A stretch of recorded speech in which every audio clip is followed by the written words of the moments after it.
Alors cette journée? M'en parle pas, je sors d'un cours de 3 heures de droit de la famille. Ensuite j'ai ramé pendant des heures à la BU pour trouver ce que je cherchais. J'ai une disserte à rendre dans 2 jours.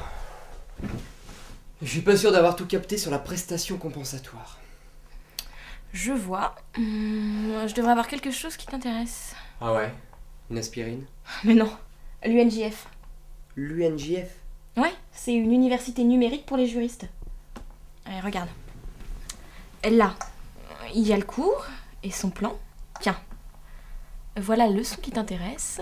Et là, la partie relative aux prestations compensatoires. C'est génial ça va trop m'aider. Je sais même pas qui doit déterminer la résidence des enfants. Est-ce que c'est les parents, le juge? Mais lequel, tu vois, c'est le flou artistique complet. Bah, c'est pas tout.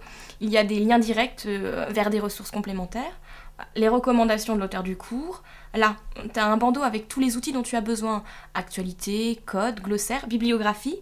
Tu as aussi des recueils de textes ou de jurisprudence pour travailler ou résoudre le cas pratique qui se trouve juste ici. Tiens. Valentine et Pierre, mariés sous le régime de séparation de biens le 18 octobre... On te fournit même le corrigé. Tu as aussi des exercices là pour tester tes connaissances. Attends, hop. Tu peux aussi enregistrer le cours en PDF sur ton PC ou sur ta clé. Regarde. Moi, c'est ce que j'ai fait avec le cours qui m'intéresse. Tu me laisses la place? Je crois qu'il y a d'autres notions que j'ai pas trop assimilées. Allez, vas-y. De toute façon, il faut que j'y aille. Attends. Tiens. C'est au juge aux affaires familiales de fixer la résidence des enfants, soit dans le cadre du divorce des parents, soit lorsque le couple n'a pas été marié, simplement parce que le couple se sépare et qu'il convient de poser les règles applicables en la matière. L'UNJF est l'une des grandes universités numériques thématiques promues par l'État en sciences juridiques et politiques. Son objectif est de mettre à la disposition de tous des ressources numériques de qualité. Plus de 52 cours et 695 ressources d'application sont actuellement disponibles en ligne. L'UNJF regroupe aujourd'hui près de la moitié des universités françaises qui intègrent une composante juridique. Leur coopération prend la forme d'un groupement d'intérêt public dont l'arrêté interministériel de création est en cours d'instruction. L'université Paris 1 Panthéon-Sorbonne accueillera prochainement le siège du groupement d'intérêt public. Celui-ci est destiné à associer tous les organismes publics ou privés qui souhaitent s'engager dans un partenariat d'association. UNJF, le numérique au service des formations juridiques.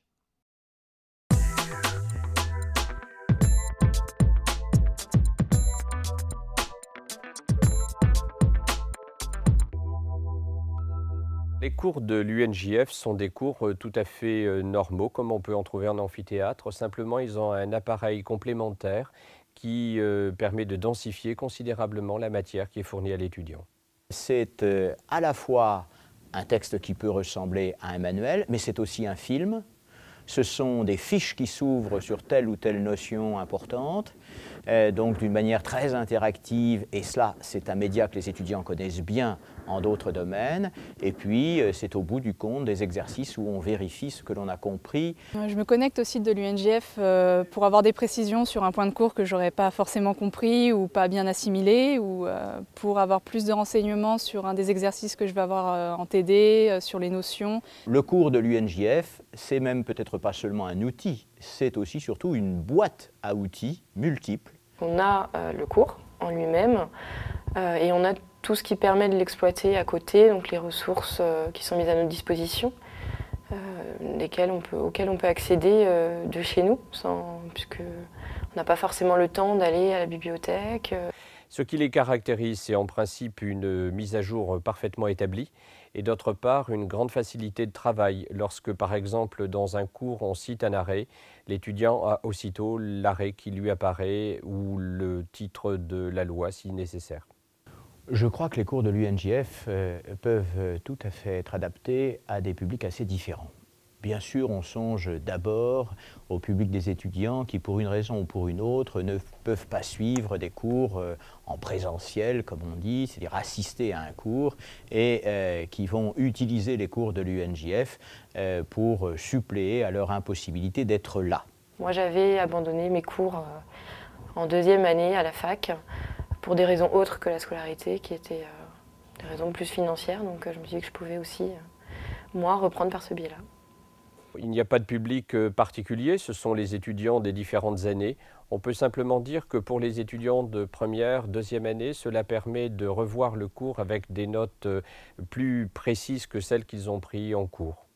Alors, les cours pédagogiques de l'UNJF permettent d'éclaircir certaines notions que les profs n'ont pas éclaircies en cours, ou alors simplement d'ajouter un complément de quelque chose qu'on aurait loupé pendant le cours. Je crois que les cours de l'UNJF apportent une aide pédagogique très différente de ce qu'est un cours dans un amphithéâtre, un cours magistral avec prise de notes. Les cours sont tellement détaillés, en fait, sont beaucoup plus détaillés, je pense, qu'en présentiel. Et c'est vrai qu'ils sont très complets et ça apporte, je pense, un peu plus de matière en fait. J'utilise les cours de l'UNJF pour faire un comparatif avec les cours donnés en amphithéâtre et ce qui est écrit dans les livres en fait. Donc vu que c'est des cours d'autres professeurs, il peut y avoir d'autres points de vue, d'autres opinions. Donc c'est intéressant de voir ça. L'outil est bien plus interactif qu'un tel cours présentiel, surtout s'il est fait dans un amphithéâtre avec un public très nombreux. Le cours de l'UNJF permet en réalité deux choses. Pour l'enseignant qui est en cours, d'avoir une plus grande liberté de parole et pour l'étudiant, d'avoir une plus grande aptitude à suivre les explications du professeur, puisque finalement, les notes de cours sont prises par avance par l'UNJF.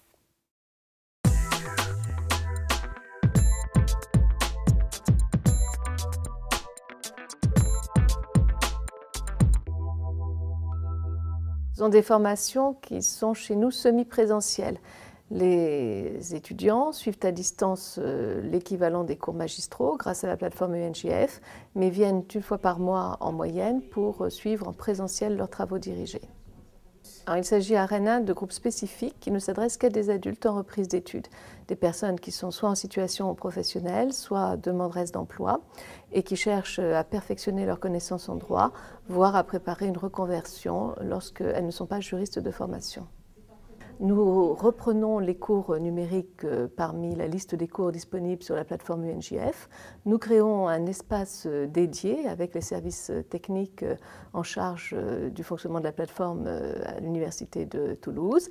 Et les étudiants ont un login d'accès pour cet espace dédié sur lequel ils trouvent non seulement les leçons de droit, mais aussi des forums de discussion, des salons de discussion et puis des ressources complémentaires que chaque étudiant peut découvrir et utiliser à partir des mises à disposition faites par les tuteurs. Nous avons un système de tuteurs experts, c'est-à-dire une personne qui supervise le travail des étudiants dans une matière spécifique. Nous avons aussi des tuteurs référents qui sont en même temps responsables pédagogiques du diplôme et qui, eux, assurent un suivi plus méthodique et méthodologique de ces adultes en reprise d'études.